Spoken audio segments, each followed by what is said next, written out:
అంటే మనం ఎంతసేపు ఇట్లాగా అంతేనా ఉండడం అని ఆలోచించాలి కదా. ఇప్పుడు ఎప్పుడు అడుక్కునే స్థితిలోనే ఎందుకు ఉండాలి ఎవరినైనా కూడా.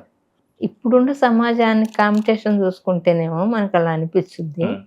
నీతో నువ్వు ఉండు, అంత మారిపోద్ది. మారిపోయింది కానీ నాకు ఈ సామ్రాజ్యం అర్థమవుతుందా? నాకు నేను ఏ సాధన చేయకుండానే నాతో నేనుంటేనే నా తలరాత మారిపోయింది. నేను అంత కిటికల పరిస్థితుల్లో కూడా, అంత ఆర్థికంగా ఇబ్బందుల్లో కూడా, భయంకరమైన కష్టాల్లో కూడా నేను ఏం కోరుకోలేదు. రామకృష్ణ, నాకు నీ దగ్గర ఉన్న జ్ఞానం కావాలి. అదే కోరిక మీద ఉన్న ఆ కోరిక నెరవేరింది. అది ఎంతమందికి తెలుసుద్ది? భగవంతుడి దగ్గర ఉన్న ఆ జ్ఞానం ఏదైతే ఉందో అది నాకు కావాలనే వాళ్ళకి ఎంతమందికి తెలుసు అసలు ఈ విషయం? ఏదైతే కోరుకుంటే ఏమి కోరుకోవాల్సిన అవసరం లేదో అది నాకు ఇవ్వని అడిగే వాళ్ళు ఎవరున్నారు అసలు ఈ ప్రపంచంలో? నాకు మోకాలు నిప్పి, నాకు మగపిల్లని నువ్వు, నాకు ఆడపిల్ల నువ్వు, నాకు మంచి మొగుడు నువ్వు, నాకు పెళ్ళయింది, నాకు ఆర్థిక పరిస్థితి, ఇవి కోరుకునే వాళ్ళు ఉన్నారు. కానీ అసలైంది కోరుకునే వాళ్ళు ఎవరు ఉన్నారు? అసలైంది కోరుకుంటే అసలైంది కూడా వచ్చింది. అంటే భౌతికంగా మరి అన్ని ఇబ్బంది పెట్టేటప్పుడు వేరే దాని మీద దృష్టి ఎందుకు పోతుందమ్మా? ఎందుకుంటుందంటే అది కరెక్టే, జ్ఞానం తెలియనప్పుడు. భౌతికం దాని మీద నువ్వు దృష్టి పెట్టావు కాబట్టి అవన్నీ బద్దలు అవ్వాలంటే అసలు దాని మీద దృష్టి పెడితే కదా బద్దలు అవుతుంది. పెట్టనిస్తుందా ఈ ఇన్ని రకాల ఒత్తిళ్ళు? అడిగి చూడు, మొత్తం దీనికి చెప్పి చూడు, అమ్మవారికి మొత్తం చేసుకుంటుంది. నీ రోగం నువ్వు తగ్గించుకో అని చెప్పు, తగ్గించుకుంటావు.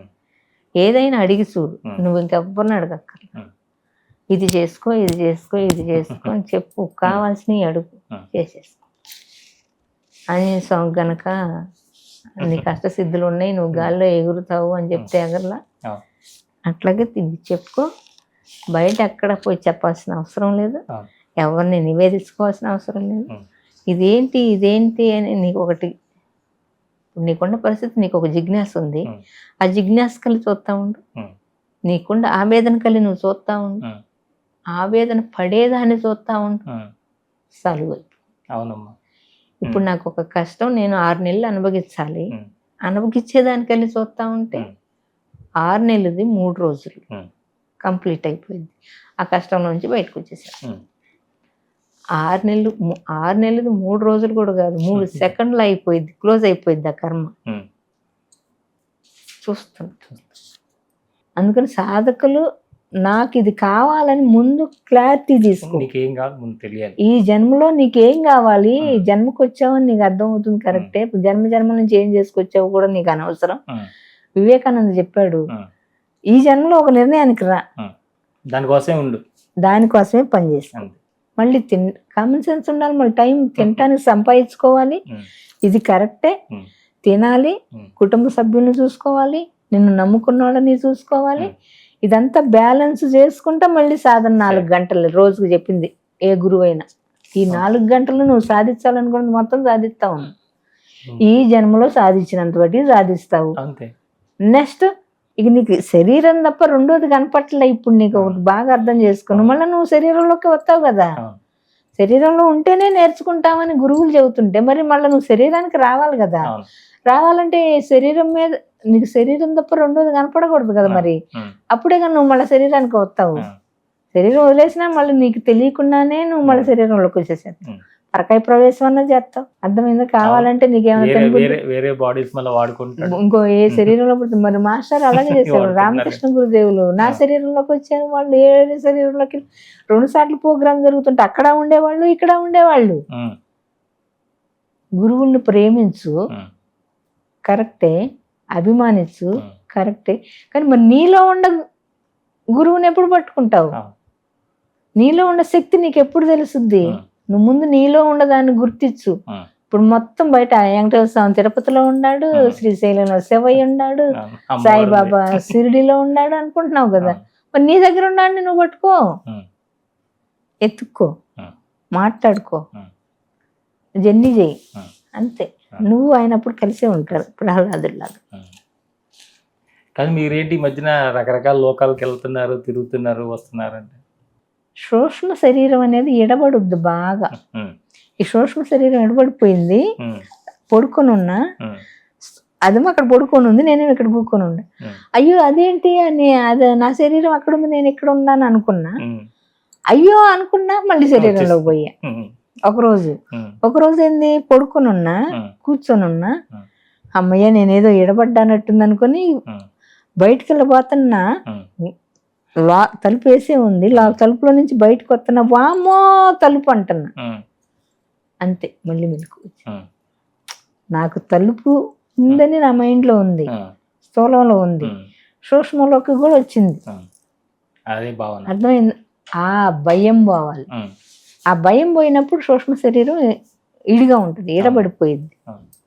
ఆ భయం ఎట్ట పోయిద్ది? ప్రయత్నంతో పోవాల్సిందే, ప్రయత్నంతో చేయాల్సిందే. మరి నీ సాధన, నీ జన్మ నువ్వు తరించుకోవటానికి నీకు టైం చాలదు కదా. నువ్వు మళ్ళీ దేవాలయాలు, ఆ ఊరు ఈ ఊరు ఎందుకు బాబు, నిన్ను నువ్వు తరించుకోవాలి కదా ముందు అని చెబుతుంది వేదం. మాయ, కళ్ళు తెరితే అంతా కనిపించేదంతా మాయ అని చెప్పారు వేదాలు. మాయమ్మటి ఎందుకు పడతావు? మాయకి ఎడంగా ఉండమన్నారు, మురికి అంటుకోండి. ఇదంతా తినేది అంత మాయే, మాట్లాడేది మాయే. ఆ గాఢ నిద్ర స్థితి ఏదైతే ఉందో అది మన నిజ స్వరూపం. ఆ స్థితి టచ్లోకి వచ్చుద్ది మన, అదే టచ్, అది కది దానికెళ్ళి చూస్తా ఉండామంటే కదా అంతే. ఆ తుర్య, దాన్ని తుర్య అంటారు, తుర్య అతీతం అంటారు. దానికి పేర్లు ఏదన్నా పెట్టుకొని వాళ్ళు ఇష్టం వచ్చినట్టుగా. అట్లా మనుషుల్లో నుంచి వచ్చిన జ్ఞానమే ఇదంతా. పుస్తకాలన్నీ కూడా సాధన చేసి నువ్వు దాంట్లో ఉన్న జ్ఞానాన్ని నువ్వు పొందాలి, కానీ నీకు అవగాహన రావాలి, కానీ నువ్వు ఇవ్వాలి సాధనలు, నువ్వు చెప్పాలి, నువ్వు చెప్పేది ప్రపంచానికి రికార్డ్ అవ్వాలి. నీ సొంత సాధన లేకుండా రామకృష్ణ గురుదేవులు చెప్పాడు, షిరిడి సాయిబాబా చెప్పాడు, భాగవతంలో ఎట్టా ఉంది, భగవద్గీతలో ఎట్టా ఉంది అంటే నీకు అర్థం కాలేదుగా. నీ సాధన బలం ఏది? నువ్వు పొందిన జ్ఞానం ఏది? అదిరా. వాళ్ళు పొందారు, వాళ్ళు జ్ఞానం ఇచ్చారు, అది కరెక్టే. నువ్వు నీ చరిత్ర ఏది బయట, నీ రైటింగ్ ఏది, నీ అనుభవాలు ఏవి, అది అసలు సాధకుడు చేయాల్సిన పని. సాధకులందరికీ మీ యొక్క సందేశం? మనకి జరిగేదంతా ఆల్వేస్ రైట్, ప్రకృతి ఆల్వేస్ రైట్. ఒప్పుకో ముందు, నువ్వు నీకు జరిగేది ఆల్వేస్ రైట్, ఒప్పుకో. నీకు జరగంది గురించి ఆలోచించగాకు, కావాలని ఇంకోటి పెట్టుకో మాకు. నీకు పెళ్ళయింది, కరెక్టే. పెళ్లి కాలేదు, అది కూడా కరెక్టే, ఒప్పుకో. నీకుండ పరిస్థితులకు నువ్వు ఒప్పుకో. నువ్వు ఏ ఆలోచన చేస్తే సంతోషంగా ఉంటావో ఆ ఆలోచనలే చెయ్యి. ఏ ఆలోచన చేస్తే మీరు సంతోషంగా ఉండరో అలాంటి ఆలోచనలు చెయ్యొద్దు. అలాంటి వ్యక్తులను కూడా దూరంగా పెట్టండి, వాళ్ళు కూడా వద్దు మనకి. ఎవరైతే సంతోషంగా ఉండటానికి ప్రయత్నం చేస్తున్నారో వాళ్ళంతా ఓ సమూహంగా తయారైతే, ఏర్పడితే, సత్సంగం ఏర్పాట్లు చేసుకుంటే అందరూ సంతోషం. ఇప్పుడు ఎవరో ఇద్దరు కొట్టుకుంటున్నారు, వాళ్ళ దగ్గర పోతే ఈడు చదువుతున్నాడు, వాడు చదువుతున్నాడు, నువ్వు ముందు డిస్టర్బెన్స్ అవుతావు. వాళ్ళిద్దరు కొట్టుకొని నీకెందుకు? నీ దగ్గరకు వచ్చినా మీరిద్దరు చూసుకోండి. ఈయనే రకాలు కాదు కదా కొట్టుకునే వాళ్ళ దగ్గర పోయి.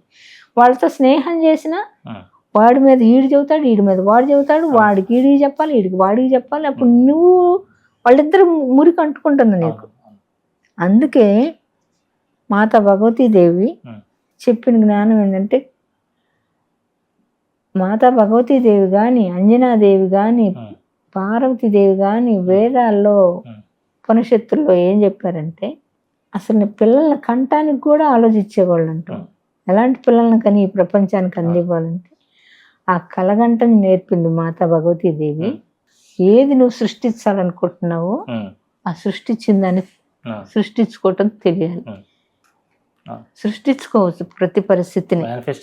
ఇది అవసరం, ఇది అనవసరం. ముందు నువ్వు జల్లెడ పట్టుకోవటం రావాలి, నీకు ఒక అవగాహన శక్తి రావాలి. అవగాహన శక్తి వస్తే అప్పుడు నువ్వు ఏదైనా సృష్టించుకో, అప్పుడు కరెక్ట్గా సృష్టించుకుంటావు నీకు కావాల్సిందని. అవగాహన లేకపోతే వాడికి చక్కటి భార్య వచ్చింది, వాడు కొంచెం క్యారెక్టర్ లెస్ అయినా వాడి భార్య భలే ఉంటుందని నువ్వు అనుకున్నావు అనుకో, వాడి భార్య అలాంటి భార్య వచ్చింది, అలాంటి భార్య వచ్చిందని ఖచ్చితంగా నీకు కూడా అలాంటి భార్య వచ్చింది.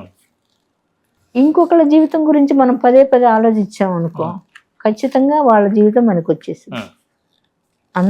అంత పవర్ మన దగ్గర ఉంది, ఉమ్, అంత పవర్ మనలో ఉంది. అందుకని మరి ఏం ఆలోచిస్తాను, నువ్వేం ఆలోచించు మాకు, దాన్ని చెప్పు, నువ్వు ఎందుకు వచ్చావు, ఏ పని మీద వచ్చావు, అవన్నీ నువ్వే చేసుకో. ఉమ్, నీలో ఉండి అమ్మవారికి చెప్పామంటే ఉమ్, అన్నీ అదే చేసుకుంటా. అవును, నువ్వు చూస్తూ ఉండు అంకల్ని, అంతే.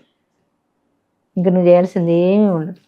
పెళ్ళి అదే చేసుకుంటుంది, ఆర్థిక పరిస్థితులు అదే సరి చేసుకుంటుంది, చేసుకుంటే చేసుకోపోతుంటది.